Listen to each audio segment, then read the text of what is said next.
మన హిందూ ఆచారాల ప్రకారం ప్రతి నెల ఎన్నో ప్రత్యేకతలతో మన ముందుకొస్తుంది. ఈ విధంగానే ఆషాఢ మాసానికి కూడా ఎంతో ప్రత్యేకత ఉంది. ఈ మాసంలో గ్రామ దేవతలకి పూజలు, వ్రతాలు నిర్వహించుకుంటూ ఉంటాం. ఈ మాసం మొత్తమే గాక ఈ మాసం చివరి రోజున వచ్చే అమావాస్యకి చాలా ప్రత్యేకత కూడుకోనుంది. ఈ ఆషాఢ అమావాస్యని చుక్కల అమావాస్య అంటారు. మకర సంక్రాంతి సమయంలో ఉత్తరాయణం మొదలైతే కర్కాటక సంక్రాంతికి దక్షిణాయనం మొదలవుతుంది. దక్షిణాయన కాలంలో పితృదేవతలు మనకు సమీపంలోనే ఉంటారని చెప్తారు.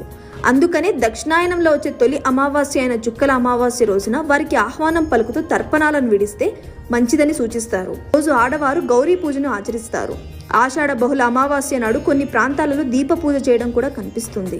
సూర్యుడు, చంద్రుడు ఎదురెదురుగా కాసేపు రావడం, దక్షిణాయనంలోని ఈ తొలి అమావాస్య వారికి ఆహ్వానం పలుకుతుంది. ఆ రోజు వారికి తర్పణాలను సమర్పిస్తారు. ఇది మొదలు సూర్యచంద్రులకు చేసే జపతపాలకు, పూజలకు విశేష ఫలితాలు కలుగుతాయని శాస్త్రాలు చెప్తున్నాయి.